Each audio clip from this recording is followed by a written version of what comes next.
Yeah, I like this one too. Drew McIntyre versus Kevin Owens. So convenient. I come out here and then you say my name. That's real cute. You know, there's something about you, Drew, I never got. I don't understand why, as big and good and strong as you are, you still feel the need to come out here and pretend to be something you're not. Yeah, you know, because you come out here and you talk with that big, loud, almost comical, tough guy voice. Sometimes you wear a kilt, sometimes you have a sword. You think this is medieval times?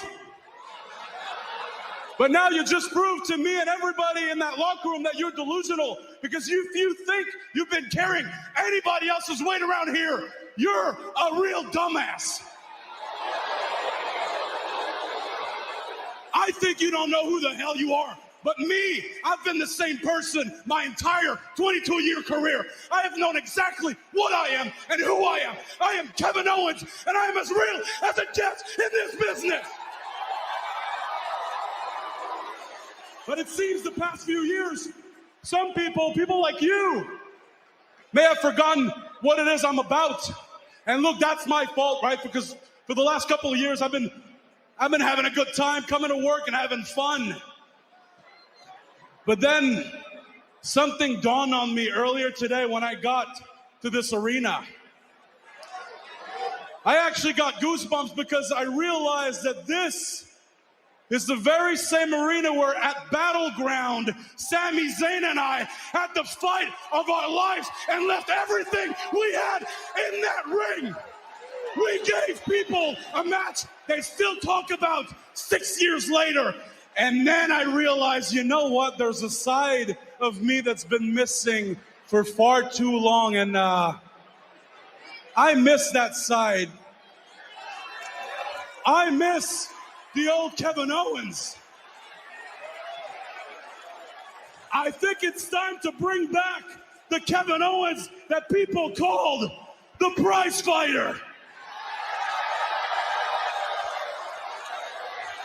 And Drew, I haven't held a title in WWE for 5 long years. But enough is enough, and it's time for a change. So now, I am coming after everything. Every single champion is a target. The US champion, the Intercontinental champion, the tag team champions. And Drew, I don't give a damn if it's you or Roman Reigns. Whichever one of you walks out of Cardiff champion has got a hell of a problem. Because I'm coming after the biggest prize of them all, and that's the undisputed WWE Universal title.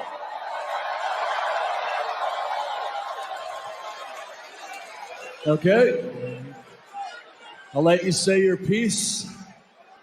And quite frankly, Drew McIntyre's going to have to respond. I'm sick of people making stuff up just to get a cheap reaction. Saying things like, Drew McIntyre not carrying the load, not knowing who he is. I know exactly who the hell I am. Someone recently called me the Chosen One. I was the Chosen One 15 years ago. Then I got fired. Then I had to work my ass off, earn my way back to this company. I didn't call WWE. They called me, and I've worked my ass off every day since. I'm a 2-time champion. I beat Brock Lesnar, Goldberg, Randy Orton, everyone that stood in my path. Don't you dare look me in the eye and pull that BS again. Now I think it's time for Owens and McIntyre to stop talking. I don't care if you're a prize fighter, a sports entertainer, a superstar. We're wrestlers in a wrestling ring. Let's just freaking wrestle. How you doing? This is the Corn Man, Corn Boy, aka Terrorist. You are listening to Sit Down Marks with DP, Primo, and EJ. Ladies and gentlemen, the following Sit Down Marks podcast is set for one fall.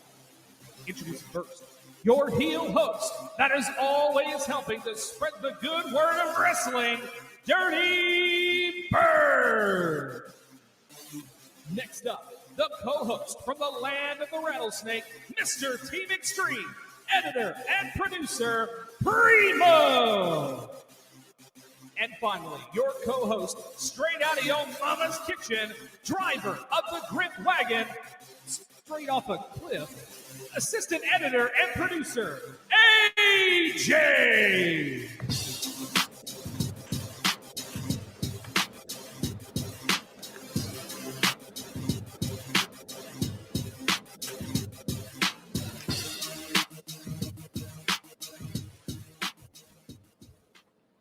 What's happening, people? Pod number 77 of the Sit Down Mars podcast, the best kept secret in wrestling podcast. What's going on, everybody? Thank you there, TW Ward, as usual, for bringing us in. He is the voice of Memphis wrestling. Check him out over there. Welcome, everybody. Let me welcome you, first of all, to introduce you to my co-host. How about the two-time Kurt Angle trophy and champion, and last man standing master, AJ. What's going on, brother?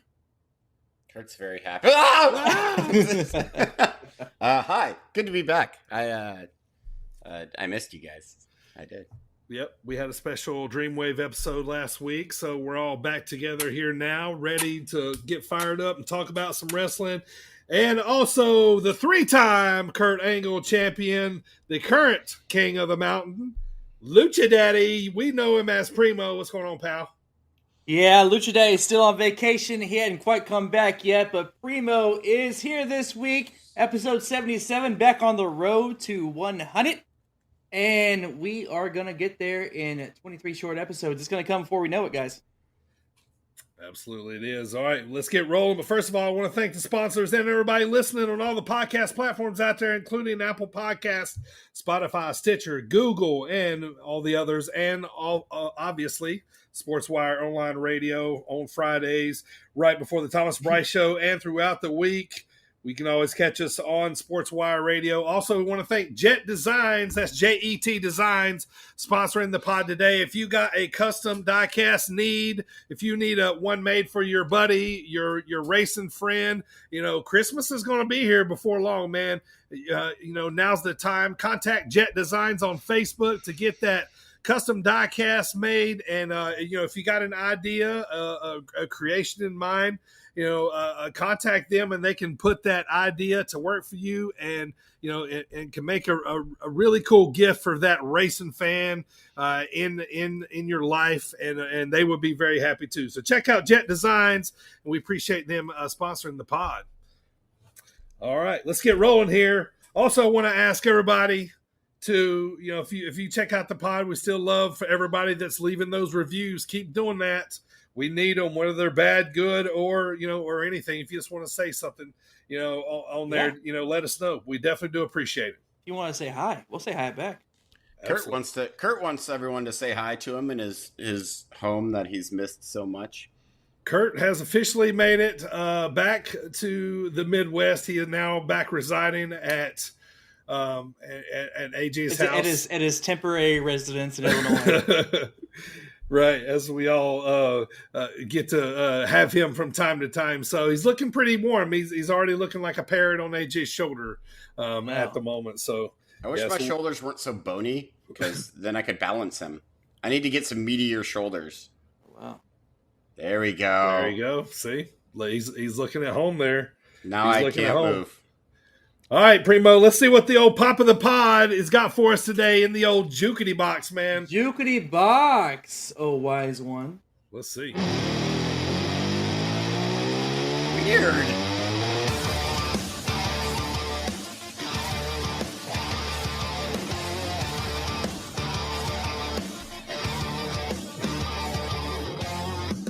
This was one of those that worn on me. I didn't really like it at first, but it fit and worn on me as Dean Ambrose, at the time. So, were you guys a fan of this entrance music? Oh yeah, I loved it. Oh, 100%. Yeah. And I totally forgot that it existed until this very moment. So that was nice little nostalgia right there. That was I was a big. I like his and Seth's previous one. Those were like at that time my two favorite ones.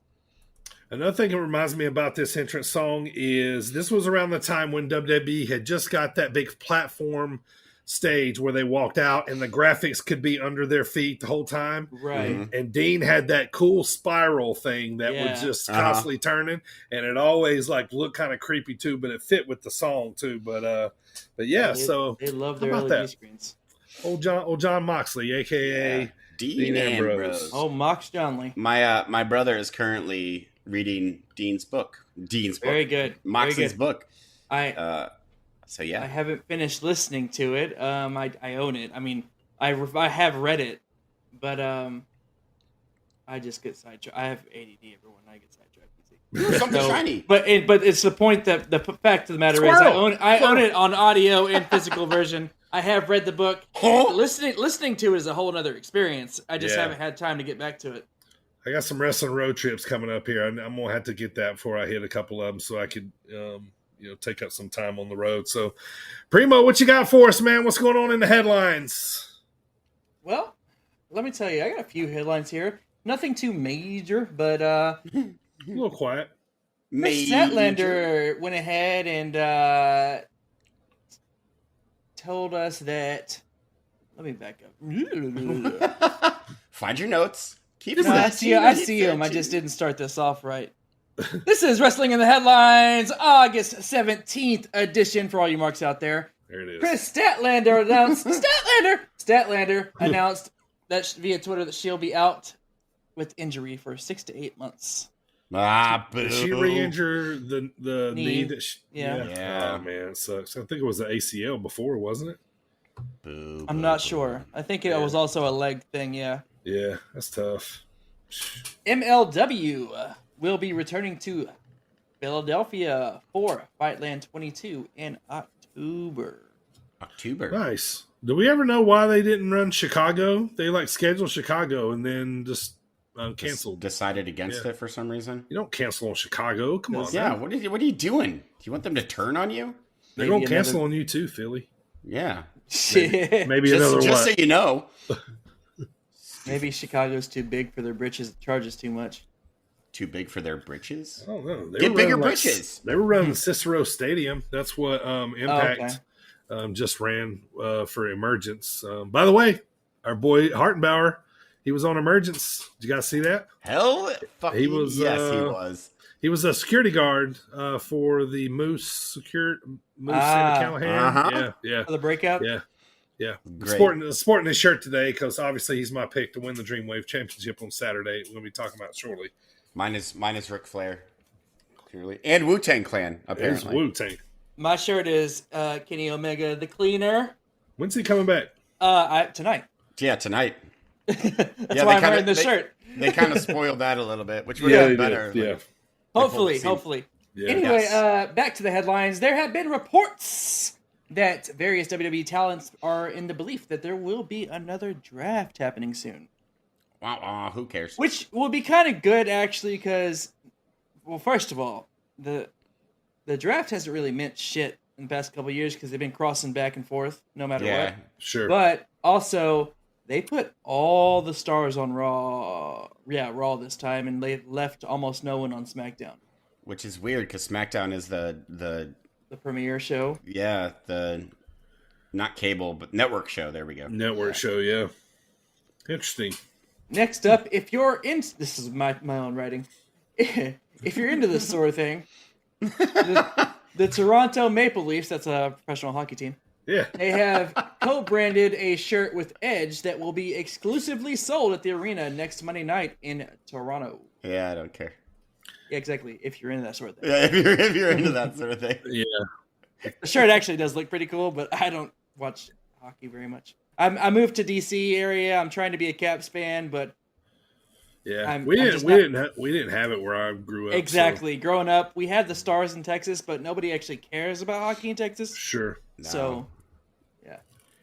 Next up, and finally, last headline of the night, unless you boys have another one. WWE announced a record for first-day ticket sales for WrestleMania 39, selling over 90,000 tickets in the first 24 hours. I don't believe that at all. I really don't. For Mania in Hollywood? me in Hollywood, everybody, it's the Triple H era, the speculation about The Rock. Sure. Yeah, I just don't believe it. So, Because the numbers are probably public record if you want to go look them up. So, 90,000 isn't.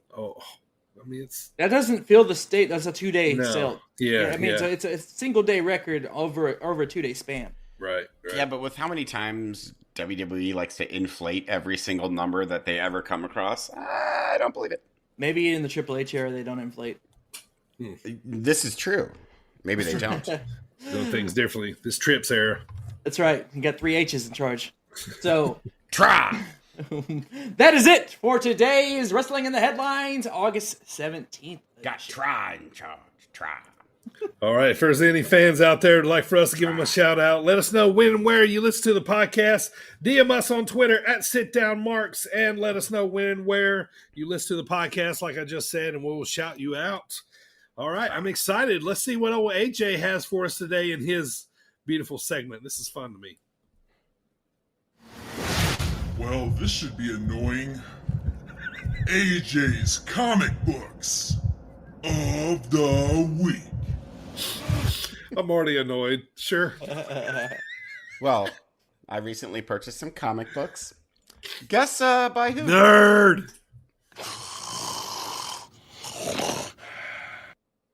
What? The Ultimate War? Oh. We have got issues 1 and 2 of Warrior Comics. This is a 5-issue set. I can't be bothered to get the other 3 because, my God, are these garbage. I've heard about these. So the Ultimate Warrior is already a self-indulgent, overhyped piece of crap. And now condense that into comic book form, and you have what these are. So it all talks about, he makes up his own words in it, like distrucity. Do you guys know what distrucity means? Well, let me tell you. Is that in Webster? No, it's his own word. Distrucity. Trifold in its definition, therefore meaning the name of the galaxy in Warrior wherein the terrain of testament lies. 2, the living of one's life in the way of a warrior according to a warrior's 8 disciplines. Then it lists all the 8 disciplines. I feel like those are 2 different definitions. 3. The creating of a truce between one's destiny and one's reality, promising to stay true to I'm so fucking bored. Oh my God. Yes. Here's a the question. whole thing is like that. It's awful. And not to be a dickhead, but are they worth more or did they cost more since he's no longer living? They cost more because no one bought them when they came out. Right. If I were to buy all 5 of these, which, by the way, the 5th one is a Christmas comic book. Oh, That's what they are. So I bought these. I was going to buy the full set, but it was $240. I was like, no, I don't think I'm going to do that. Yeah, no. So I got 1 and 2.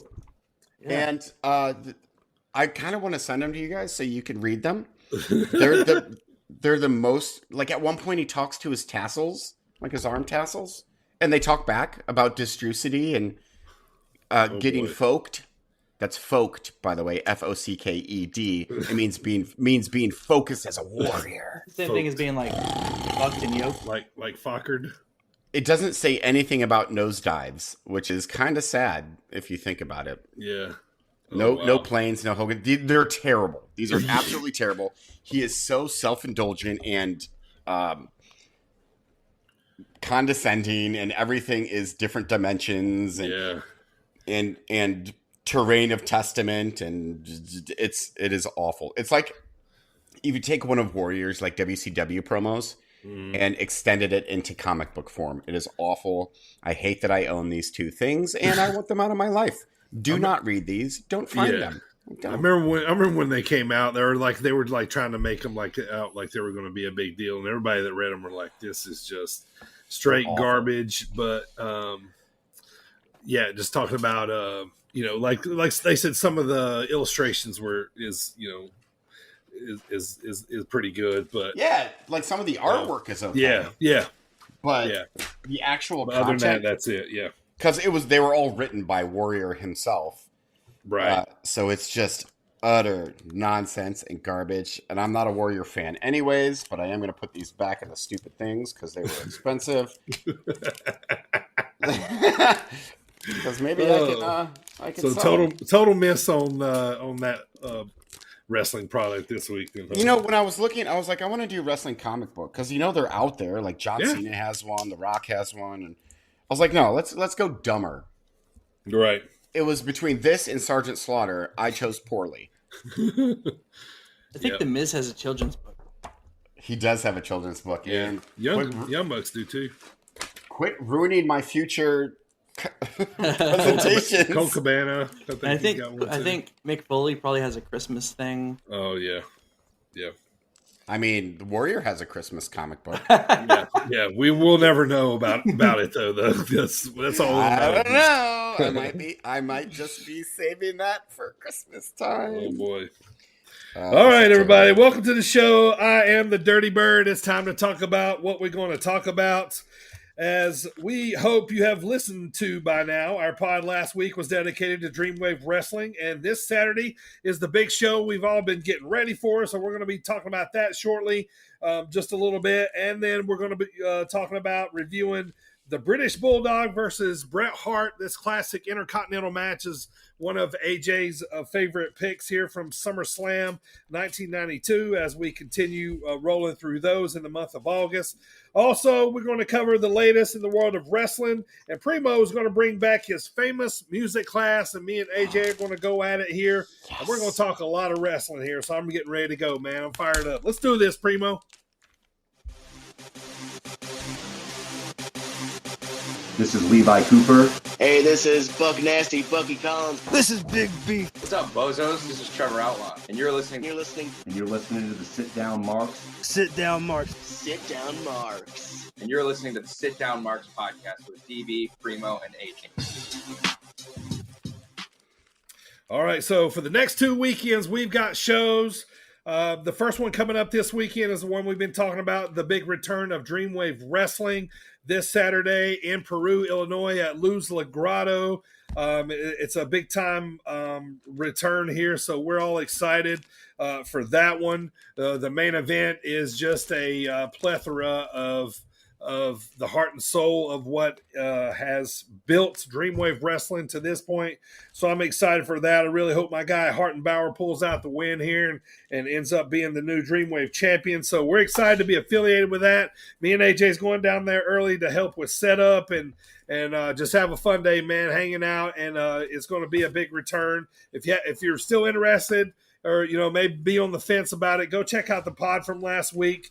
As we talked to Jay Repsol, the owner of Dreamwave Wrestling, and also our interviews with Christian Rose and Hartenbauer on there. Both very prominent guys in Dreamwave Wrestling. So, and they're going to be battling it out, this Saturday. And me and AJ is going to be sitting right there enjoying every second of it because, like I said, Dreamwave is a pretty big deal around here, and they are coming back, and we're excited for it.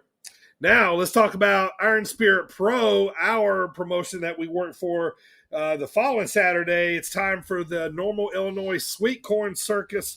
We're going to be there at 1 o'clock. We're going to be putting on a show, 4 matches. It's all totally free. If you're within the area of Normal, Illinois, come check it out, man. Total free show. We're going to be there. We're going to be selling merch. We're going to be promoting our next show, which is going to be September the 10th, back in Normal there as well. So we're going to be talking about that. So if you happen to be in the area, man, come in, stop by. We got 2 big weekends of shows, and we'll be talking about everything that happened or that's happening with these coming up. So, but yeah, AJ, man, it's finally here. I mean, Dreamwave is Saturday, and man, I'm looking forward to it, dude. I cannot wait. Like, I am so psyched. Like, we're heading up there. Like, people who know me know I'm not much of a morning person, but I'm gonna set my alarm for like 6 a.m. because I want to get there, get early. Like, I was so pumped, and it's gonna be fun to see like Hartenbauer and Bucky Collins and like everyone performing where they kind of started. Yeah. So it's gonna be very cool, very very cool. I'm looking forward to this, and Iron Spirit as well. That'll be fun because it's at a festival. Yeah. And just announced too, Max Caster obviously going to be there, but he is hosting the after party at Luz La Grotto, so that'll be fun for everybody too. So yeah, looking forward to it, man. We've been talking about it here for quite a while since we kind of linked up with Jay, so it's finally cool to see all this come together here this Saturday, and it's going to be fun next Saturday. Like I said, it's going to be 4 matches for Iron Spirit Pro, but it's kind of going to be kind of like the baseball show that we did at the stadium. It's going to be short and sweet, but really fun, and it's going to be awesome. So It's going to be awesome. all right, let's move on, man, to what we're watching on TV right now. AJ, let's get started with AEW this week, brother. You're up first. Well, I first want to start with, even though this was now 2 weeks ago, but God, we've been gone for too long. It's weird. One match on AEW's Battle for the Belts. I don't know if you guys watched it or not, but I want to talk about Claudio Castagnoli versus Konosuke Takashita. Yeah. Just because the match was so unbelievably good that I want to bring it up and make sure, if you haven't seen it, to go watch it. Claudio gets the win, obviously. But it's a showcase for both of these guys. It was for the ROH World Championship. Claudio wins. Go check it out if you haven't. It's fantastic. It was fantastic. Just it was weird. Like, had they wrestled each other before this? Yes, they had. Yeah. It definitely seemed like it, but it was like it was just very well done. Yeah, it was pretty great. And I love Claudio, so I had to throw that in there. Now we'll get to Dynamite. Quake by the Lake, because it was in Minneapolis. Baby! Land of 1,000 lakes. It's a thing. Bang, bang. Anyways.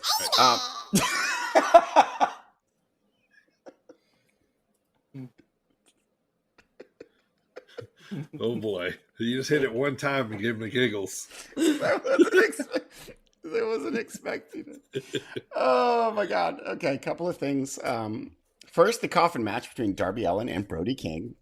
Yeah. They beat the fuck out of each other.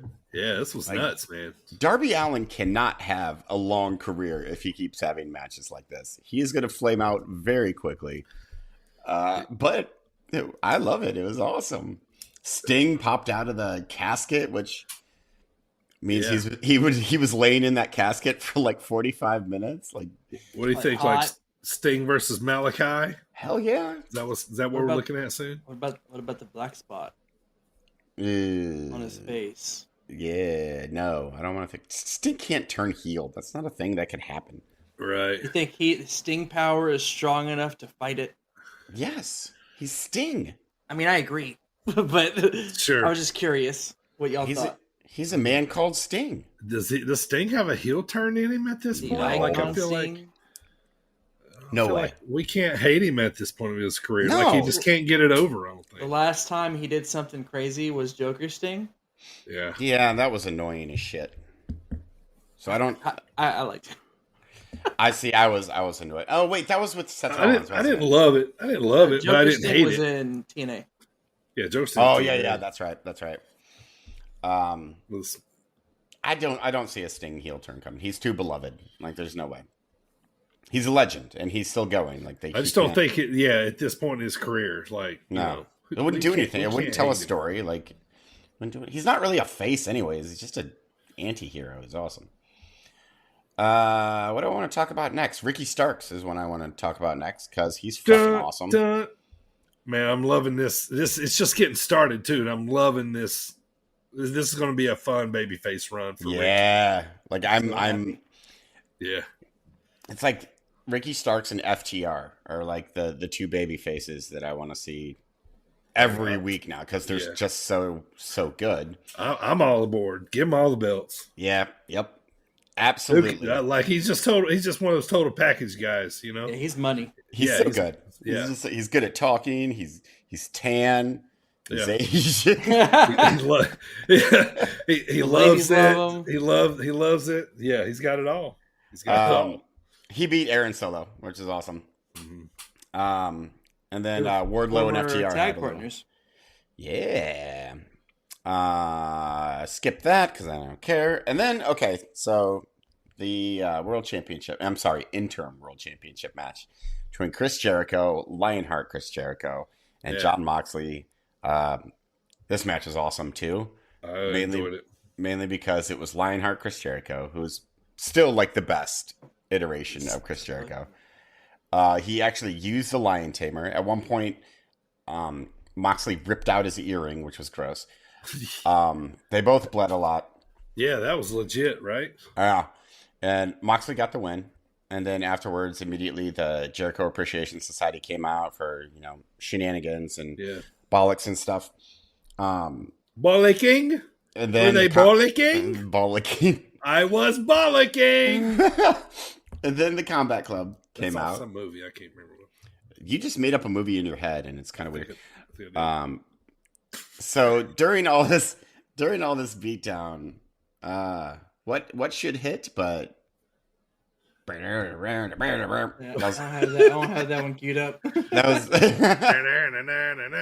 Cult of Personality. CM Punk makes his return. He's back. My God, did he get an explosive pop? Yeah, he did. And I loved it too because he, clears house, and Moxley's like sitting in the middle of the ring, like kind of like this, and he's standing behind Moxley. CM Punk is, and Moxley like looks out to Blackpool Combat Club, and he's like, that's fine. Take chill. I got this. Yeah. And he like stands up with his back still to CM Punk. He's like, I know he's there. Yeah. And then he like flips his belt over his shoulder, and then he turns to meet CM Punk, which is the perfect way to do that. Yeah. And then I could have done without the fingers because I'm like, this is a little overdone at this point. Moxley, get a new shtick. But it was great because in this little interaction, it built up their match at All Out perfectly. Like there's like super hype for this match now.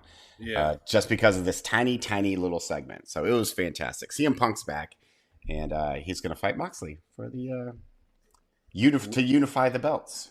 We wouldn't even really be seeing this feud yet if it hadn't been for the injury and then putting the belt on Mox while he was gone. You know what I mean? They wouldn't be even touching on this yet, but you got to now, so let's go for it. I mean, y'all know I'm not a Mox guy, but I respect he's been putting on some fucking awesome matches lately. Like, I'll really hand it to him, and I've liked them all. And, after this, I'm like, hell yeah, like I'm fucking in for Punk and Mox, man. It's going to be awesome. I'm excited for this feud. Yeah, it's going to be good, man. That's all I had for Dynamite. Only thing I had was Miro's promos. Yeah. This is the word of the Redeemer. I fucking I'm watching his promos just to hear him say that at the end. Mm-hmm. Do not touch the Redeemer. Only one woman can touch me. And she is not you. He is so awesome. I love him so much. I laughed so hard when he said that. Do not this touch is the word Redeemer. of the Redeemer. I love it. He's so great. Yep. Rampage, not a whole lot that I want to talk about, actually. Bryan Danielson cut a great promo, talking about how, he lost to Daniel Garcia, and everyone was like, he lost, blah, blah. But he's Bryan Danielson, so he's awesome. And then the other thing I wanted to talk about is Beardhausen. Just because I want a Beardhausen t-shirt so badly. I want Danhausen with Eric Redbeard's beard on him. Like, I'll buy that t-shirt. That'd be funny, right? He was on there too. That made me laugh. They were against the Gun Club. Gun Club got the win, whatever. But Beardhausen, like this is Eric Redbeard and Danhausen, fantastic. And then there was an Orange Cassidy main event. I don't really care, so I have really nothing to say about that. Bum, bum, bum, bum, bum, bum. It is good music, though. It is good music. Yeah, he's being featured a lot here lately. Like it seems like, you know what I mean? Like a kind of like what WWE's doing with Drew McIntyre. Like we're just seeing him a lot more, like, in closing segments and stuff like that. So crowd favorite. Yeah, he is definitely trying favorite. To draw, give the funny, make the crowd happy. You guys got anything else for AEW? AEW. No dice. All right, Primo, take us to Impact and NWA. Well, I will do such thing. I'll take it, Impact and NWA. So, first off, with Impact, it's really just a go-home show before Emergence. Not really much happened. No. We had the contract signing between Alex Shelley and Josh Alexander. And then in the main event, Mike Bailey retained the X Division Championship in the main event against Rocky Romero. Yeah, I like that promo by Alex Shelley. That was good. Like how he'd never got a shot and all that kind of stuff. And, made you believe. Made you believe. Yeah. And that brought us up to Impact Emergence, which was the following night. The results are as follows. Mike Bailey retained the X Division Championship against Jack Evans.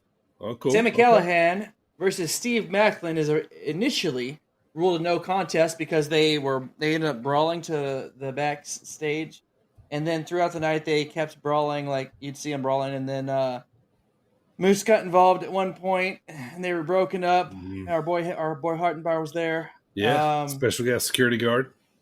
But then Scott D'Amore, he was like, you know what, fuck this, no DQ match. So then Sammy finally beat Macklin in that no DQ match there. Yeah. Bound by Design came together, united, and defeated Chris Sabin and Kushida. You had Bandito defeating Ray Horace. That was a pretty decent match. Yeah, it was. Honor No More. So the Honor No More versus Bullet Club match, if Honor No More were to lose, they had to disband. Well, Honor No More defeated Bullet Club, and they do not have to disband. So what the fuck? What was the point? Just to have a step. Yeah. So Jordan Grace defeats Mia Yim to retain the Knockouts Championship, and in the main event, Alex Shelley defeated Josh Alexander to become the new Impact World Heavyweight Champion. Finally. That surprised me. Yeah, I was a little surprised too. I was not expecting because that's not what happened. Josh Alexander retained. Yeah, I know. I was trying to sell it too, but yeah, I was still thinking about Jack Grace. I'm like, man, she's probably going. Yeah, Jack. We don't even call her Jordan on this show. It's Jack Grace. My bad. She's Jack Grace. But moving on. Yeah. Go ahead. Anything? I was just going to say that I watched. I didn't get to watch all of it, but I knew Hartenbauer was there for setup that morning, so I figured he was probably doing something on the show. So I made sure to see on there, but it's cool to see him on there. But it was from what I watched, it was pretty decent. It was decent. Yeah. NWA Power. It was just a weekly filler episode. Felt like Tim Storm defeated Larry D. He had Larry D sighting. Chelsea Green, Angelina Love defeated Riley and Paola Blaze. And also, my last point here. Apparently, Jack Stane no longer has to defend the NWA National Championship until NWA 74, which is the next big event they have going on. Because he's successfully defended it so many times. They're like, no, you know what? You're good. Yeah. you can go ahead and take a break now. Take a nap or something. Yeah, and that's all I got for Impact and NWA, babe. Yeah, I seen that NWA 74 is coming up, so that's going to be a good show. All right, let's move on, boys. Let's go to talk about a little WWE here. First, let's talk about it. Talk about it. We can't call him no more S&M costumes. No more nipple. What would you guys used to call them? Sex nipples. Sex nipples. No more sex nipples. Nipple gimp guy. Yeah. Guy. Karrion Kross has returned. He's got hair this time. No more killer. Looks like he's jumping back into the kind of picture here in the headlines. But yeah, he's returned and with Scarlett. Of course. He looks great too. Yeah, he came back and he came back as himself. Like it's like what was supposed to happen. Right. Yes. Yeah. Like the first time. Yeah. His old gimmick, I believe, was called the Darkened Soul, and I think like kind of like when he had that TNA run or Impact run, where he kind of like made his name a little bit, like as a real like nasty heel. Like I kind of feel like he might be leaning on that again. Cool. But like how they put the hourglass in the ring in front of Roman. Yeah. I like the fact that it was an hourglass. I thought that was a quaint little touch. Right. TikTok. They call him Carrion again. He has returned, and he cuts a good promo on the Bloodline, and also on Drew, for just like about like he's coming for him, basically, that kind of stuff. So he's kind of inserted into the heavyweight title picture kind of almost instantly. Looks like he's going to be mixing up with Drew and Roman. So, I'm pretty excited to see this iteration, like erase everything I remember about him previously. Other than NXT. NXT was good. I like that part. Yes. Just the sex nipples and the... Right. Yeah, it just didn't work. By the way, we are in Raleigh, North Carolina tonight for SmackDown. The Women's Tag Team Championship Tournament continues. As they kind of break all that down in matches till they get to the champion. So I think if I had to look right now, I think probably like it kind of seems smart to put the title on Bailey's girls. Dakota. Yeah. Are you talking about the tournament? In the tournament. So, but Raquel, who's Raquel tagging with? Liv. Maybe, right? I can't remember, but she might be a little bit of a dark horse, whoever team she's on. But anyway, so Drew McIntyre comes out too. He's going to talk some junk, and then Scarlett, as we just mentioned, comes out while Drew was talking, and he gets distracted, and then the Usos attack him. And then basically the Usos tell Scarlett, the tribal chief will put you down if you put his name in your mouth, that kind of deal. And Scarlett said, yeah, well, Cross said to send you I have the same message for you that, basically we're going to put you down. And basically that was it. So it's kind of a little bit of an awkward ending, but a little war words. Yeah. Backstage, Drew attacks the Usos and basically leaves them laying there. So that was kind of like how that all got going. So, all right, next we have a return of Hit Row. No, you were correct the first time. Oh, it was? Yeah. No, we got B-Fab, Top Dollar, and Adonis out of nowhere, without Swerve Scott, of course. I say, you know who they're missing. Yeah, he's got a tag team bill. That's right. They're missing the main guy from Hit Row. Yeah, the only one that people cared about. They come out kind of out of nowhere and beat up a couple local talent guys, and that Pat McAfee, he's doing this like illustrator thing now, where he gets a telestrator where he gets to, draw on the screen like John Madden used to do back in the day, Yeah. He just completely shit all over these guys that were in the ring, like the local guys. The enhancement talent. Yeah. So being an indie guy, I was kind of like, it's fuck off, don't do that. It's a little shitty. But anyway, so but moving on, Rhonda shows up kind of like in a weird little cheesy segment to pay her fine in cash from after the security guards to pay her fine. Then security guards show up, and after they get her to leave, Shayna Baszler comes out, and they have a little bit of a tiff, a little bit of a face-off. Shayna tells Rhonda, they're old friends, tells Rhonda that, she can't do that. She can't be acting like that. And Rhonda basically tells her, well, I remember when you used to be a killer. And then the contract signing with Liv and Shayna ends in Shayna attacking Liv. Shocker. That's the way these things go. So, a little bit of, maybe Rhonda Shayna, maybe later on down the road a little bit, but Shayna could be a good person for Liv to beat, to kind of, give her some more credibility. Yeah, give her some clout. Yeah. I like Shayna. I've liked Shayna. I used to not like her so much, but she really has grown on me over time. I like Shayna. I really like her a lot. I think she's great. Yeah, good. Yeah, it's good. Always, a good heel. And I think when she does like finally like make a face turn, like I hope it's like a good one, like where she saves somebody, you know, like you know, where it really shocked everybody and then gets her on her side. But other than that, for SmackDown, I got Gonta retaining the IC title versus AJ's boy Nakamura. Probably a rematch coming soon. I think I would think so. So yeah, so that was it for SmackDown that I want to talk about. Raw, we were in Primo's backyard here, Washington D.C. We got more Judgment Day and Mysterios. Sounds like we're going to have Damian Priest versus Edge next Monday in Toronto for Raw.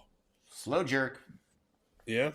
So what do you guys think about Ziggler and Theory starting a little feud? And they were in the main event tonight. Go ahead and tell you, but Theory beat him with the A-Town down. Pretty clean. That was a good match. It was a good match. Yeah. I mean, as I was watching that, I was like, man, these two guys, and just because I've told you guys in the past, I like what I'm about to say, but Theory and Ziggler would be the perfect candidates to have a best of 7 match. Yeah. A best of 7 series. I would watch that, actually. Yeah. Yeah. And be amused. Yeah. Yeah. 2 guys in there, and, you know, obviously, you know, Ziggler's, you know, giving Theory the rub here, but I mean, this was good stuff. You know what I mean? It's really good laid out match. So it made sense. I think Washington D.C. was a little pissed off that was the main event to go home on. Yeah. Like you heard a lot of boos, and I don't think it was just from Theory winning. Yeah. You know, like, you know, I thought maybe they thought somebody was going to run in or something. But anyway, the meat of the show. Ciampa and Miz beat Cedric Alexander and Ali, who are kind of getting back on TV a little more. Sure. Yep.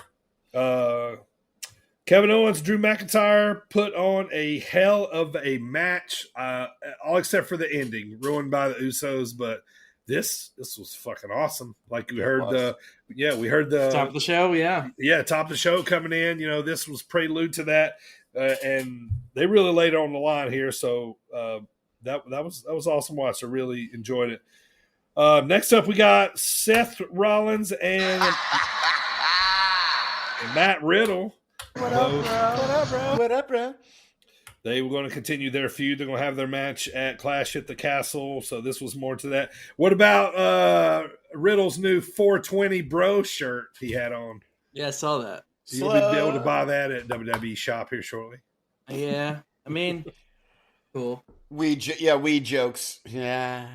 I mean, yeah, it's just They're just diving in on it. They're just diving in on it. Yeah, I like Riddle a lot, but it's like, yeah, I mean, I get it. Like we know, dude. We know. Yeah, we get it.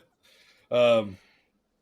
They're probably looking at it as like he might be pulling in a different genre. You know what I mean? Like, you get them old stoners back in to watch if we got old, old 420 bro up here. Right. But what I really enjoyed on Raw, which is kind of wild, man, with them being together. Is this really the first time Lashley and AJ Styles wrestled? But I think they were saying for the U.S. title. Okay. It can't possibly be the first time. It can't time, be. though. Yeah, it can't be. It can't be right. WWE possibly. WWE. Lashley was in TNA, so right. Yeah. But Bobby wins with a spear. Yeah, but I liked it so much, and you know, obviously I'm a huge AJ Styles fan, but I'm also a big Bobby Lashley fan, and I'm like I said a couple weeks ago.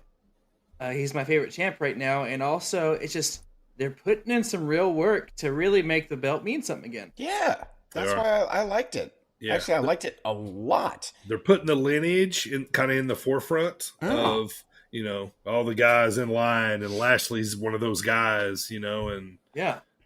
I mean, AJ was a pretty fucking stellar U.S. champ himself. He was one of those guys that kind of brought it back up. You know, I mean, he took it from Cena, if I do recall, but.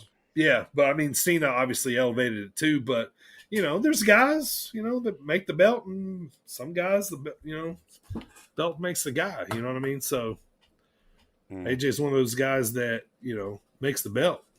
I was very happy with this match. I like both guys too. I was okay with AJ losing cleanly. I don't think it hurt him, and it made Bobby Lashley look great. And it was fantastic. All right, we're going to move on here. NXT. This was called Heat Wave. Really, I'm sorry. Yeah. Really quick, I do want to mention how well Asuka and Alexa Bliss work as a tag team. I thought they were great. I don't know why. Like, they're just quick in and out tag team moves. Like, it means nothing, but I enjoyed their match. Right. Honestly, though, right now, like as soon as Alexa Bliss's music hits, I get annoyed. Like, do you really? It's awful. I think. Yeah.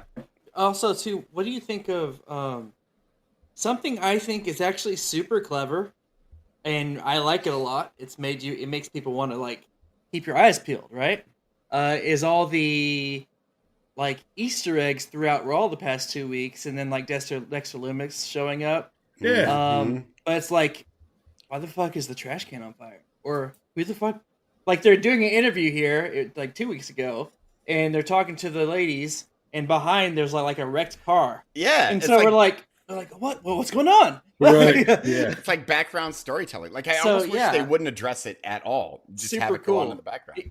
The only thing is like, obviously it's Dexter Lumis. We know that because we're not stupid. Yeah. But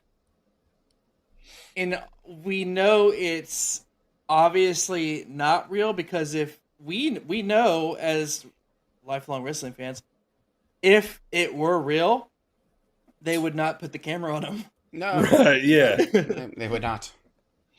At all. Right, yeah. But They wouldn't Dexter even Lumis mention guy. it.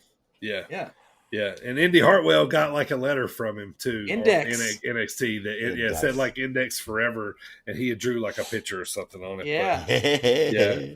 So NXT Heat Wave. Let me give you the results here. This was kind of an elevated, wouldn't call it like a pay-per-view type, but like an elevated, show that they do during the summer.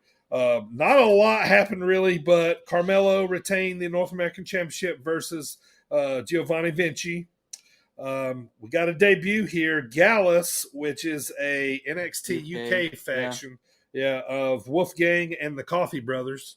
Brothers, I like that. They attack Diamond Mine while basically they're self-imploding anyway, but they attack them to kind of say that they're here. A lot of the show had some NXT UK flavor on it, but obviously.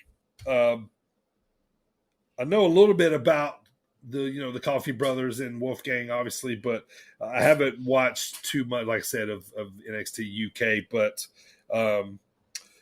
whatever happened to Tyler Bate is their champion now. Whatever happened to like Drago or whatever that guy's He's name injured. was. Yeah, he's injured. hurt. Okay, Mm-hmm. All right, cool. I kind of figured, but I wouldn't know. I knew you guys would confirm. He had to vacate a little while back. Okay. He is injured. Cora Jade, in a little bit of a shocker, beat Roxanne Perez. So, and then probably my favorite match of the night, Tony D'Angelo beat Santos Escobar, who must now leave NXT. Rumor is he's going to SmackDown. Yeah.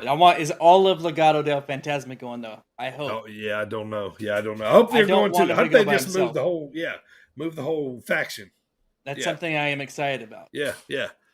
So, I kind of figured, if Santos loses, this is probably, what's going to happen. But makes gives more clout to Tony D'Angelo, with that storyline. Mandy Rose retained the NXT Women's title versus Zoe Starks in the co-main event. No surprise there. It seemed a little too early. So. But I know Zoe's she's pretty popular, so I wouldn't be surprised if she ends up with the title. So main event though, Braun Breaker retained the title versus JD McDonough. Post match, he faces off with the NXT UK champion Tyler Bate. As it seems, they will be a bit of NXT UK mixed in on NXT here in what I was early future. Gonna say. I mean, after watching this show and just recently, right? Not just tonight, but recently you've had JD McDonough, you've had Pretty Deadly, and now you have Tyler Bate, and you have Gallus. So it's like British invasion a little bit. You had Briggs and what's his name went over there and won the tag titles. So it's like maybe Briggs and Jensen going over there upset the balance, and now all the Brits are coming over to, fuck up the American NXT show. Sure. Yeah. So there's a lot of flavor of that. Alba Fire. There's another one that came over. I wish she would change her name. I don't like that name. You don't like that? Oh, you don't like that? No.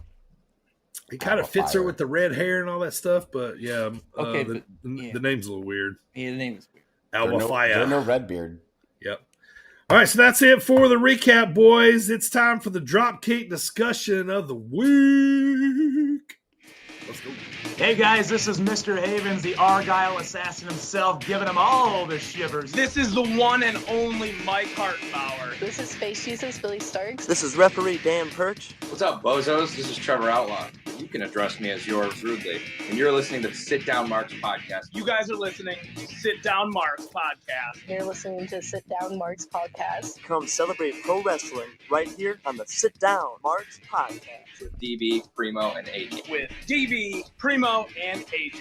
With Primo, DB, and AJ. And you're listening to DB, Primo, AJ here on the Sit Down Marks podcast, the best podcast for professional wrestling. All right, we roll on through August with AJ's favorite Intercontinental title matches we've been rolling through. And today, AJ has brought us to Bret Hart versus the British Bulldog from SummerSlam 92, AJ. I do bring you this. This is from London, England, Wembley Stadium, with a reported crowd size of, what was it, like 80,000 or something like that. But again, it's Vince McMahon, so who knows. Couple of things before this. So this is one of my favorite matches anyways. Okay. Like as a kid, I absolutely love this match. As an adult, I like it even more because, do you guys know the story behind this match? A little history? I know the tidbits. So what had happened was over the summer before SummerSlam, Davey Boy Smith allegedly, and this is according to Bret's book, spent the entire summer smoking crack with Jim Neidhart and completely forgot all of his spots. Like completely forgot everything they had planned for the match because he was smoking crack. And then a week before the event was supposed to take place, he just disappeared. Like he goes on like another crack binge, apparently. Davey Boy Smith at this point in his career was in a lot of pain and did a lot of drugs. So Bret Hart like sat Davey Boy down because Davey Boy confessed to everything. And Bret Hart was like, don't worry. Like, I got you. Like, I'll just listen to me. Well, I'll get you through it. So that's the background of this match, is that Bret Hart proved why Bret Hart is Bret Hart and led Davey Boy Smith through this entire classic match. So that's impressive. That's the backstory to it. So early on in the show, this is the main event, by the way, because it is in London. So British Bulldog going for the IC belt is going to be the main event. We have a couple of promos beforehand. Neither of these guys are really great at cutting promos, but these are the best that they've kind of cut. Sure. Because, you have British Bulldog. There's no bull in this British Bulldog. And then Bret Hart doing his, bounce. I don't know why he bounces when he talks. It weirds me out. So you have a promo with both of them, babyface promo. Obviously, Bret Hart's going to be the heel eventually because they're in London. So we're going to go to the entrances, and British Bulldog's pop was absolutely absurd. It was ginormous. And Bret Hart got a big pop as well, but not quite as big because Bret Hart's like the most beloved babyface in the company at this point. And a couple of things. There was some fucking twat in the crowd who had one of those horns. Vuvuzela horns? Yes. It wasn't even like a vuvuzela because those are like... Oh, yeah. It's like... Yeah, oh my God. And there was an absolute sea of those green foam fingers. Yes, like the foam finger era. It was bizarre. So that's the opening before the match starts. What do you guys got? First, Finkel's voice is timeless. I love hearing him introduce the, Bret Hart. I can't even do it. Like, you know what I mean? Like, like I just love hearing him introduce, these guys when they, walk out, and just ring announce in general. Like, it's just, it's just a voice of like my childhood kind of, you know what I mean? Mm-hmm. Like, you heard Howard Finkel, always announce a foam finger era. It says, that I wrote here, those were SummerSlam foam fingers. And some of them said like Macho Man, oh yeah, on them, or something like that. Too. Okay. So I don't know if you guys even know this about me. I'm a big boxing fan. I don't know. We've never boxing much, but so Lennox Lewis, who walked to the ring with British Bulldog at the time and still is the biggest British boxing. Like, he was the best British boxer they've ever had and still is to this day. Like, Lennox Lewis was a stone cold fucking killer. Like, he put dudes to sleep. Yeah, he went to the Olympics, right? Like, he was an Olympian, and then he's the one who beat Mike Tyson. Yeah. He basically beat everybody, but Hasim Rahman, he beat him in the rematch. Hasim Rahman put him to sleep with a lucky shot. But yeah, Lennox Lewis beat everybody, but like probably in the top 10. Talking possible greats of all time. But anyway, to get back to the rest part. So very smart by them for him to come out with Bulldog here. Probably at the time, they might have been the two biggest icons in sports in the British, genre, those two guys, so, but that was awesome. They talked about, you heard Vince talk about later that Lennox Lewis is going to be fighting Razor Ruddock, like October the 29th or something in that stadium, later on. He brings it up. Well, Lennox Lewis knocked out Razor Ruddock in the second round. So that's to show you how big of a badass he was. So reason why I got here is because AJ was talking about the pop that you got, like, both of those guys coming out at the same time to Brits is like Mount Rushmore shit, man. Like, they fucking eat that up, man. Like, it was such a big pop, man. Like, totally smart, man. Like, I was just like, and I totally forgot about Lennox Lewis coming out. So it was like, I was genuinely like, oh my God, I forgot. That's great. Right before the Razor Ruddock fight. Anyway, so I was going through my head, remembering everything. Also, Triple H, can we please bring that Intercontinental title back? Like, that one to prominence. Like, you know what I mean? Like that specific belt. That specific belt. Like, that's my favorite one. It's the best one. My second favorite one is that one with the white leather background. I like the white too. The Ultimate Warrior. Yeah. But Brett's, like I always say, Brett's and Sean Razor's IC belt. Like, that's my favorite one. So I'd like to see that one come back. Bobby Heenan saying, I don't know why the Bulldog lets Whoopi Goldberg do his hair. I have a little mention about his hair as well. That's all I got up until the start. Other than, damn right, the champ comes out last. Thank you. Mm-hmm. So, SummerSlam, WWF SummerSlam 1992 is brought to you by SummerSlam. IcoPro, for everyone that cares about their body. IcoPro. It was brought to you by IcoPro. That's great. This for everyone that cares dietary about supplement. their body. Yeah. Bret Hart getting offended before the match. That's just the fight game, baby. Relax. I forgot what Bulldog said. It was like, there's no bull in this British Bulldog. He's like, I don't know. He's like, something like, he don't know, like, who he's getting to go against, something like that. And Bret Hart was like, he don't know me. I'm his brother-in-law. Like, I was like, bro, it's a fight. He knows you. Like, why are you taking it so personal? Yeah, like, it was scripted. You read the script beforehand. Yeah. I love the opening with the bagpipe players and Roddy Piper coming out, to play the bagpipes, because Roddy Piper does represent the entire country of Scotland, after all. Right. Which, by the way, does he actually know how to play the bagpipes? It kind of looks like he did. Yeah, he looked like he did. Looks like he did. Yeah, I think he's come to the ring, like, playing before, right? Yeah. I kept waiting on, like, Haku to hit him from behind or something. Like, the way they keep saying in completion, the World Wrestling Federation Intercontinental Championship makes it feel really important. Yes, it does. Vince was great, man. He was a good commentator. The only thing I like The only thing I like about Bret Hart's entrance is his leather jacket. But both of these looks, obviously, both Bret and Bulldog, both their looks are very iconic. Yeah. And that's all I got for the intros. Yeah, Bulldog has to have the Great Britain flag tights on with the braids. Always. Yeah, and the braids. And I'm gonna talk about it later too, man. But I'll go ahead and mention it now since we're talking about wardrobe. Yeah, like Bret's iconic, man. But probably my most favorite thing about Bret's whole attire was his boots. I loved the pink with the black tips with the black star on the side. Like I love those boots, man. Those are iconic to me about Bret. Everything is iconic to me about Bret. Look at him go. There he is, right there. Look at him go. So match starts with stare off, a little stare down, and that's when I was like, it looks like British Bulldog is a 16-year-old girl who went to Jamaica with her family for vacation and came back with that haircut. She just didn't have the temporary tattoos. That's such a good analogy.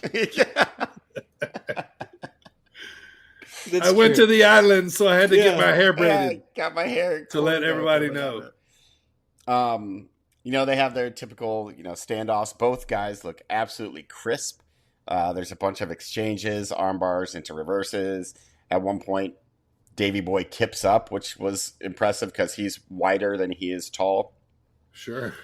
The crowd is eating everything up. Like a Davey Boy shoulder tackles Bret out of the ring, and the crowd goes nuts for just a tiny little bump. They were looking for a squash. They were looking for a squash. That is not going to happen with Mr. Bret Hart. So commentary, at one point, Bobby Heenan, Bret Hart hits Davey Boy with an elbow, and Bobby Heenan goes, right in the fish and chips, which doesn't make any sense, but I love it. He just shit on the Brits this whole freaking match, man. It was great. He's crazy. He called Lennox Lewis Joe Lewis. He Joe did. Lewis, yeah. Vince annoyed the crap out of me because he said unbelievable every other word. Unbelievable! Unbelievable! That was unbelievable. You cannot believe that. It was unbelievable. Shut Pronouns, pal. Pronouns, pal. So the match goes on like this. Well, they'll have a flurry of moves, and then they'll take the rest spot, so Bret can convey the next sequence of events to cracked out Davey Boy Smith. That's what I said too. I said Bret using all these rest holds so he can tell Bulldog what to do next. There was a couple of really awesome spots though. One where Davey Boy was on the outside and Bret went over to the top rope, and he looked like he was just gonna splash him, but Davey Boy was out of place or something like that. So he did this slingshot / famouser type deal, not famouser. What's zigzag? Yeah. And he looked like he turned in midair and just grabbed him and took him. Shit out of him. Yeah, it was awesome though. Davey Boy has the best crucifix pin still to this day, especially in this match. It was crisp and fast. All kinds of back and forth signature spots from both guys. At one point, Davey Boy takes Bret to the top rope, which Bret doesn't like being on the top rope. That's bad up there. And gets suplexed off. At one point, there's a dub spot. And this is also in his book. That transition into a sharpshooter, when they were both laying on the ground. Bret Hart practiced that on his wife the night before to see if it would work. So he made his wife get out of bed and lay on the ground to see if it would work. I mean, I would have practiced it in bed. Hey! Speaking of wives, bang! Thank you. They kept cutting to shots. That was kind of annoying. Yeah, I got annoyed too because the whole time she's just It was like they were cueing her the first couple times, they were cueing her up. Hey, look, we're about to put you on camera, and then, look emotional. She was way more involved than I remembered. You know what I mean? Yeah. She was heavily featured throughout they kept going back to her. And I was like, just go back to the match. I don't care about her dumb face. Just stop it. Her weird attire. It was the early 90s. It was great. She is kind of a pretty lady, though. I will give her that. Yeah, she's a pretty lady. There was an all leather cowboy brownish jacket thingy. Yeah, yeah, the frills. Yeah. By the way, we're talking about Diana Hart, who was Bret's sister, Davey Boy's wife. So right. Not to be mistaken with Bret's wife that he practiced the move on. Yeah, that he practiced the move on the night before. So the whole match is like that, back and forth. No one ever really has control. Bret takes part of the part of the heel because obviously he's going to, like, he keeps getting frustrated and like plays to the crowd a little bit. So the end of the match comes about when after Bret does that cool transition into the sharpshooter, Davey Boy gets to the ring, or gets to the ropes, and then he reverses a sunset flip into a pin for the 1, 2, and 3 to become the new WWE or World Wrestling Federation Intercontinental Champion. Yeah. Right. What do you have up until that? You want me to go? Go for it. So I said from the beginning the catch into the monkey flip. So Bulldog caught Bret and then like midair and then reversed it into a monkey flip. That was pretty nice. I said, I hope the crowd at Clash at the Castle is loud like this one. And I wonder if we'll also get bagpipes again, since Drew McIntyre is going to be in the main event. Yeah, but Roddy Piper's dead, so who will play him? A bagpipe band? No, not regular acceptable. bagpipe. Is a bagpipe band called a band? Or are they bagpipers? Bagpipers, yeah. I don't know. It's relevant. And I laughed. I laughed out loud because I thought it at the same time Brain said it. Whenever he goes, the Bulldog just got bulldogged. Right, yeah. Yeah. Yeah. And, Bulldog's kind of a move they don't use much anymore. You know, not very much. Really, no. It's such like a either that or it's like so commonplace you don't think about it. It's more of like a setup move. Bret, so you're talking about that spot where he jumps to the outside with Bulldog standing ringside. I said Bret did a wild zigzag jumping on Bulldog outside the ring, and like I said, he like grabs him by the neck and zigzags him down. And I mean, at this point, Bulldog is already blown up, and he takes quite a whip to the ground there. He does. Vince called a Russian leg sweep a neck breaker. Yep. Bret should have been DQ'd like twice for not answering the 5 count on the sleeper. It is the rules. These are the rules. But there was a rope break, and the ref goes 1, 2, 3, 4. 1, 2, 3, 4. I'm like, bro, what the fuck? That's 8. Yeah. So Bulldog starts getting the comeback. Bulldog whipped Bret hard as hell into the turnbuckle. Whipped his chest first in the turnbuckle. That's like Bret my favorite spot that Bret does. Locking into the sharpshooter from his back, I'll give him that, was pretty cool. And I put the finish was interesting because it was just so like out of fucking nowhere. And then I wrote this because I laughed so hard whenever Brain said it, because I was still smiling out because when they hand Bulldog the belt, he's looking at it, and Brain goes, "That's the belt, stupid. Put it on. You want it."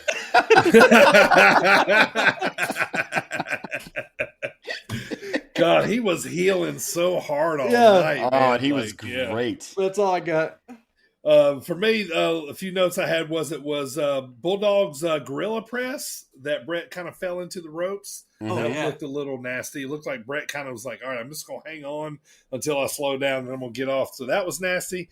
Bulldog got kind of lackadaisical, but then, Bret kicked out of the power slam, which gives more life to Bret, made you kind of think Bret was retaining there for a second. But, Bulldog had to get out of the sharpshooter at some point. The ending was kind of clever to me because they had to do something because we had already seen the finishers. They had already kicked out of the finishers, and like nowadays they just do the finisher again most of the time. Yeah. If one don't work, I'm going to give you 2 or 3 or F5s or 5. Yeah. Now it's, kind of back then they were in the mindset of finding a different way. They're like, what's it going to take to keep them down? Yeah. 4 F5. So he kind of pinned him down. Yeah.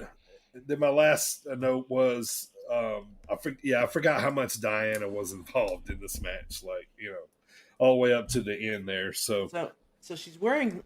Okay, I just couldn't get over this. She was wearing that brown leather jacket. Sure. And like black cotton gloves. So like nothing matches on. And underneath that is a blue denim shirt. I'm just like, what the fuck? Is this what they do in Canada? She was ready for anything. She was any weather. She was. Was it cold there? It's England. It's always cold. What is a Canadian tuxedo? Ain't that like denim? It's double denim. Denim on denim. Yeah. Denim and then more denim. All right, boys. So we have watched it. We've reviewed it. Now it's time to smelly market. Bret versus Bulldog, SummerSlam 92. We'll let AJ go last since this was one of his favorites. Let's talk about it first, Primo. What's your rating? For me, I thought that I liked how it was a spectacle. And I liked the crowd reaction, how much they fucking loved Bulldog. And from the get-go, I favored Bulldog also. Bret basically whipped his ass all match. And then, Bulldog got his comeback, and then they had the super quick out of nowhere finish. Yeah. But it was a good match. I mean, I gave it a 7 out of 10 smelly marks. Okay. Okay. For me, okay, I'm going to date myself here. Obviously, we just my way. Okay, so I was 17 in 92 watching this, right? Okay. So old. I know. So back when I watched this, I mean, just it blew my mind. I was amazed. Me and Dad watched it live. It was freaking awesome.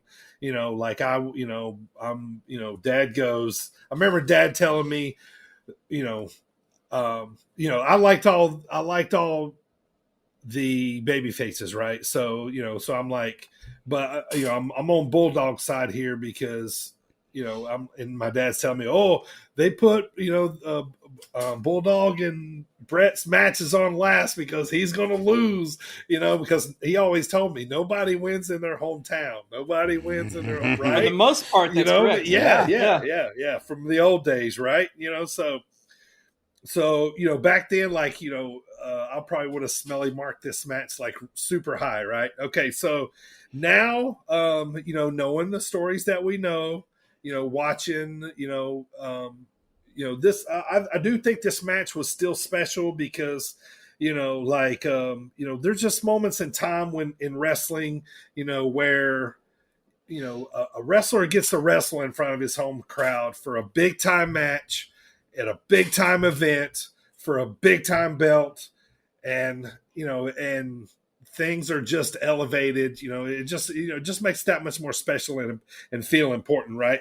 But watching it back now, with everything, like I say, that I know, Bret walking, him through this match and all this kind of stuff, I'm the importance of it and everything wrapped in together, the kind of match it was, Bret putting Bulldog over, letting him kind of have his shine.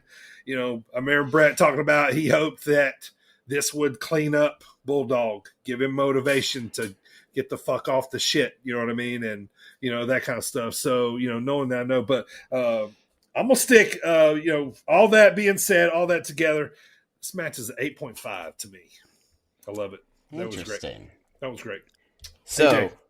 After the match ends, there's, the passing of the torch. Well, not a passing of the torch, because obviously both guys have been there for, 5 years at this point. Yeah. But Bret Hart, this is why he's one of my favorites of all time. He put over his brother-in-law in front of the home crowd, and afterwards, Diana comes in the ring and he fakes like he's not gonna, shake his brother-in-law's hand, and then he does, and there's this feel-good moment. Crowd goes absolutely nuts. And that's why I loved it so much as a kid. And then as an adult, like I've told you guys, I've rewatched this match several times, and it's one of my favorite storytelling matches. Like, Like, yeah, there were a lot of rest spots. There really, really were, out of necessity. But it never got boring. Like, it never, like, the story was always there. The in-ring psychology was always there. So I continue to love it as much as I did the first time I saw it. So I'm also going to give it an 8.5. Smelly, stinky marks. Yeah. It was a long-ass match, too. It was. Yeah, like 28 minutes. Yeah. If especially from the entrances on back, and So this one was fun, man. Next week, we're moving on. We got 2 more for you from AJ for the month of August. Next week, this is one of my favorite matches of my whole life. Hell yeah. Because I'm such a Razor Ramon fan. We're going to WrestleMania 10. Razor Ramon versus Shawn Michaels, the famous ladder match for the Intercontinental title. So that one's going to be fun. So we'll be moving on to that one next week. So go watch it. You've seen it. Go watch it again. So to kind of refresh your memory, for us to talk about it, and we'll come back here next week and talk about how great it was. So this probably is going to be my highest rating yet, I can imagine. We've never given any match doing so far. No, it's hard to reach a 10. It is hard to reach a 10. I like that we've never given a match a 10 because, 10 matches like the top. Right, sure. Higher expectations. Yeah. Yes. Yeah. All right, that's going to do it for the Dropkick discussion of the week. It is time. Once again, Primo is bringing back music class. Hit that game show music, Primo.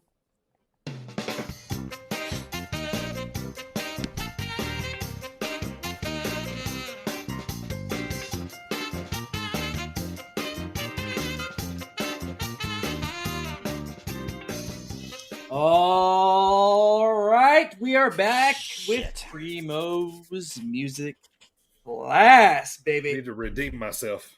Yeah, I've got a winning streak, don't I? Quote the Redeemer, nevermore. I have 2 wins in a row in this. AJ is our most recent music class winner was Michael. That's right. Yes. I got the win before that. It was a fluke, though. Right.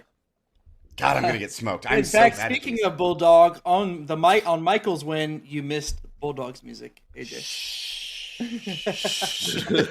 So, that being said, we are back, everybody, for music class. You know the game. We have 5 different songs played in 10, 8, 6, 4, and 2 second increments, with difficulty going from easiest to hardest as the seconds get smaller. They can be from any time in history, but this time I will say that none of these are current, and the theme is classical. All right. Okay. Here we go. I like it. All right. With that being said, we themed will edition. Get to our first classical. First one to shout out the name gets the point. 10 seconds. Here we go.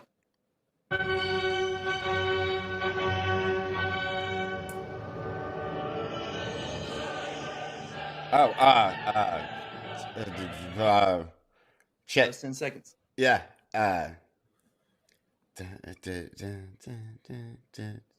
mean, we know the song. I know. Fuck. It's Harley Race. Who came out to that? I can't remember. Exactly. That's why that's a good one. Yeah. Was it Harley Race? No. Fuck. One more again. Not that's gonna help you. Adrian Adonis. That's a good guess. I will say, I'll give you both a hint on this one. He's not that old. Like, as old as y'all are saying.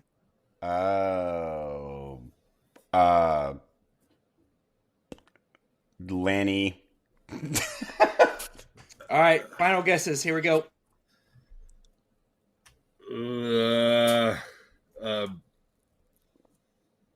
Hearst Helmsley. Boom! Yes! Yes! Wait a minute. You're not ribbing me, right? That's really that's correct. Was he still Paul Levesque when he came out? He was the aristocrat. See, oh my God, I was thinking that, but I'm like, no, there's like some sort of harpsichord. This is Beethoven's Ninth Symphony. Ooh. God fucking damn it.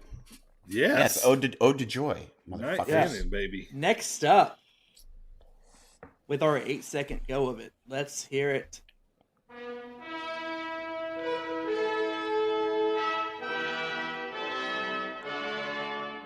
King Booker. Adrian Adonis. No. I will say this is probably late 80s, early 90s. Okay.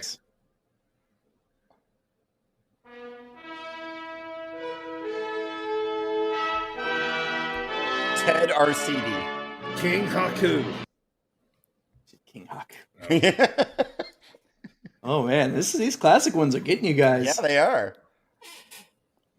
This wasn't his final music, I will say that.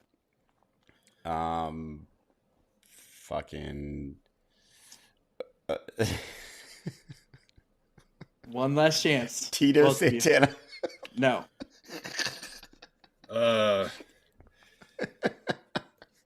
Shoot, man. If you spit this out again. I know, that was pretty good. Hang on. I'll give you one more listen.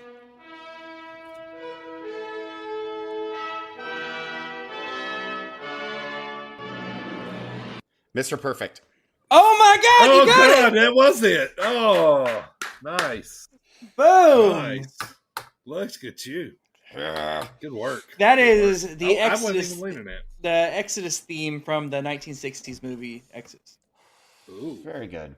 1-1. Let's go. These next three are going to be a lot easier, I'll say that. Our 6 seconds. Here we go. Mankind. Yeah, very good. That is Mankind with Ode to Freud. Yes, that one's iconic. Yeah, that one. 4 That one always seconds. creeped me out still. So that's 2 DB, 1 AJ. These are going to go quick, AJ. Get ready. Jerry Lawler. Yeah. Shit. That's 3, fucking hell. 1. And finally, for the fun of it, Macho our Man. 2 second.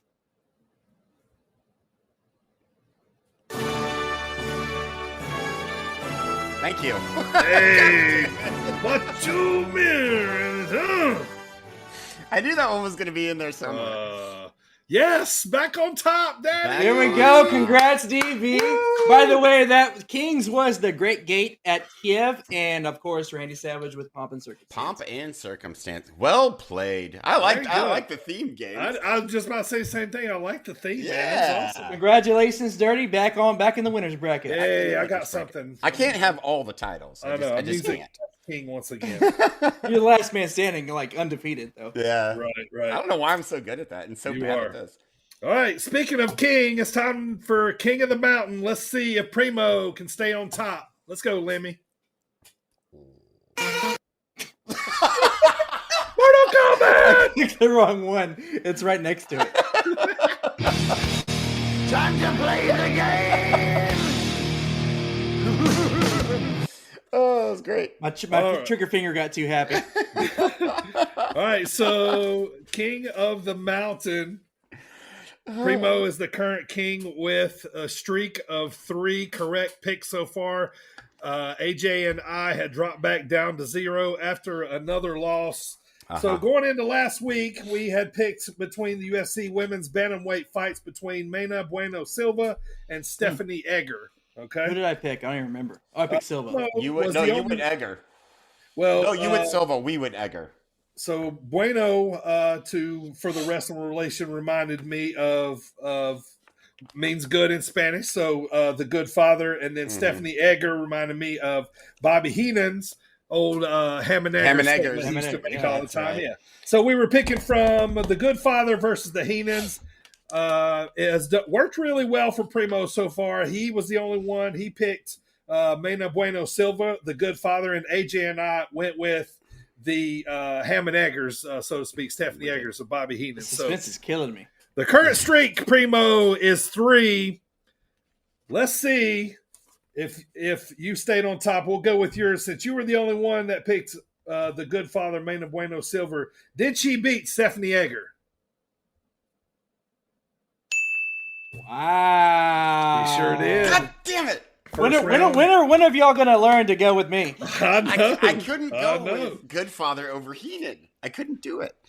We do. But I will say, don't go with me this time. The odds are starting to go against me. Yeah, you got 4 in a row now. Yeah. All right, Primo. So that brings your streak up to 4. Get 4 in a row. All right. So it's going to get interesting this week because we're going to be picking from a little NFL preseason football. Okay? Oh, yes, dude. Okay. Which is so unpredictable. It's so unpredictable, yeah. All right, so the game that I picked was the Detroit Lions versus the Indianapolis Colts. The game is Saturday at 12 Central, 1 Eastern time. Okay, why the Lions? Why the Colts? Okay, well, obviously, the Lions, we've heard Chris – the Lionheart Jericho lately. So nice. Chris Jericho representing the Lions. And then for the Colts, their logo reminded me of the old branding iron that Dustin Rhodes used to bring to the ring in WCW. So we're picking from the Detroit Lions, a.k.a. Chris Jericho's, versus the Indianapolis Colts, a.k.a. the Dustin Rhodes. All right, Primo, got the streak at 4. Who's going to be your pick for this week? See, this is where we're getting into football, and I try not to use my brain here, but look, I've been watching Hard Knocks, which is the Detroit Lions this year. It is. And I like Dan Campbell and some of the players on that team. However, my boy, hook 'em horns, baby, Sam Ellinger is QB for the Colts, so I got to go with the Dustin Rhodes, the natural Colts. AJ, who you feeling? Jericho's or the Dustin Rhodes? So my reasoning for this is there's some sports figures that play for one of those teams that they're good at the sports that they play, and on the other sporting squad they're not quite as good. They're all professionals. They're throwing balls and marching balls across lines and stuff. So I am gonna go with the Chris Jerichos. So that would be the Detroit Lions. Sports! Yeah, right. But this is why, before DB gives his pick, you can't really go with, you can never tell with preseason because they put in the second and third string, the rookies. Yes, this could end in a tie, possibly, because they don't play overtime. So, a tie is still a win. So if you get to the end of the game, maybe root for a tie. I don't know. Yeah. So a lot of guys trying to make the team. So, a lot of guys that you see ain't even going to be on the week 1 roster. So that's what kind of makes it more of a toss-up. I mean, looking at both of these, I'm not going to pick between Jericho and Colts this week. I'm learned my lesson. I'm just going to pick with Primo here. I'm going to go with the Colts because I'm tired of losing. So at least if we lose this week, we lose together. We're going to lose together. Yeah, we're going to lose together. So I'm going with the Colts, AJ. I'm going to leave you on that Detroit Lions island all by yourself. Yeah. Fair. So, I'm glad for punishment, but I learned from my punishment. So see, I don't. I'm just like, give me more, apparently. But good job, Primo. Still the king of the mountain, man. With 4 streak, man. That's nice picks coming up there. Very good. All right, buddy. It's time to close the show, Primo. You're going to take us home today. This is the one and only Mike Hartenbauer. You guys are listening to Sit Down Marks podcast with DB, Primo, and AJ.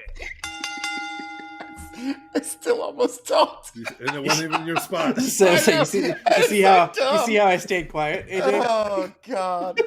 Anyway, so reminder, we are live every Wednesday on the Sit Down Marks YouTube channel, which is what we're on right now. And the audio version drops every Thursday, wherever you get your podcasts. Also, we're on SportzWire Radio every Friday night on the number 1.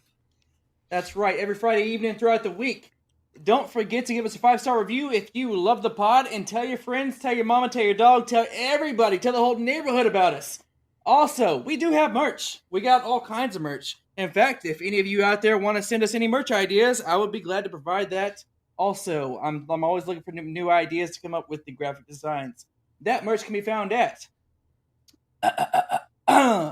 www.tpublic.com/stores/sitdownmarks. That's www.tpublic.com/STORES /SITDOWNMARKS. Like you've done that before, man. That was Yeah. well done. It's been a long time since I did the merch thing. Yeah. That was professional. Yeah, we're switching it up. AJ, there's no soundbite after this. You can go when I say, AJ, what's the preview of next week. All right, ready? Here we go. AJ, what's the preview of next? Give us the preview of next week. Ding, ding, ding. This is Dakota Kai, and I say listen to Sit Down Marks because they're real good to listen to. Ding, ding, ding. Next week, we bring you all the details from this weekend's Dreamwave show and then talk about our show, parentheses, Iron Spirit Pro, close parentheses, at the Sweet Corn Circus in Normal, Illinois, coming up next Saturday, August 27th at 1 p.m. As usual, we will chat it up about all the happenings wrestling.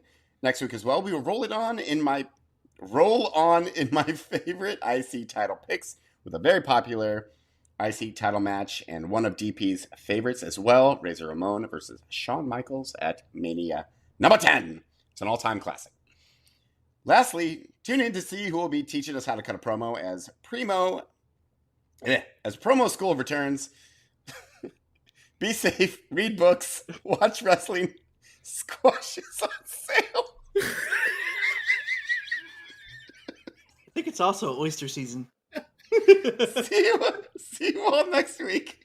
Thanks for hanging out. Oh my God, that one got you. I stole that one from Zeke, by the way. 3 for $4. Yeah. Down at all. Oh, that's great. I stole that from Zeke. He puts it on Facebook all the time, and it pops me every time. So, all right, you got any last notes, boys? I want to talk about Brian the Butcher battle. He nearly killed Saito last week in the UFC. Our boy, man, it just, he knocked him out in 40-something seconds. Impressive. He kicked that man's head straight off his shoulders. Oh my God. You sent us like a Snapchat of it, and it was almost over by the time the Snapchat ended. Yeah. Like, Jesus Christ. 40-something seconds. The man did work, man, and looking forward to watching him fight again towards the end of the year. Primo, I know you talked about this earlier, man. You still been watching those A&E biography shows? Absolutely. I've watched every single one. And what was it? So DX. The most recent one was DX. Yeah, there you go. Yeah. They talked about obviously the formation of DX, how Sean's. They talked about the Click. They talked about Sean's substance abuse problems. They talked about China a lot, which leads me to believe. By the way, they talked about China a lot, which leads me to believe. I know I said that twice on purpose. That Hall of Fame. But anyway, because before they wouldn't mention it. Yeah. Right. But anyway, back to the biography. It was really good. Road Dogg, fucking Sean Waltman talks about trying to kill himself. Jesus. Like he says he literally hung himself and was in a coma for 3 days. So it's a happy episode. Billy Gunn, it is a happy episode because they all talk about their downfalls and how they all came back. Okay. So yeah, it's really good. I really like it. They also had the show going on too, which comes on immediately after, called Rivals. I haven't watched that one this week yet. Is that like feuds? Yeah. So they've had Rock and Austin, Kane versus Undertaker, a few of them. Tito versus Martel. Like all these, if you haven't seen them yet, go back and watch them. There was a season 1. This is season 2. This season so far, they've done Undertaker, Goldberg, Bella Twins, which surprisingly was pretty informative. And this one I think is it with DX. This Sunday they're doing Edge. Oh yeah, nice. That'll be a good one. Nice. All right, so me and AJ are heading down to Dreamwave Wrestling this Saturday. If you're in the area, come check us out. We're excited for it, man. Can't wait to be a part of that. If you guys got anything else, man, keep spreading the good word of wrestling. Thank you guys for downloading and subscribing and listening to us. We really, really do appreciate it. We got some things on the horizon here coming up. We really can't wait to bring it to you. AJ, man, it's that time of the day, sir. Take us home, Daddy. Funny noise thing. Something.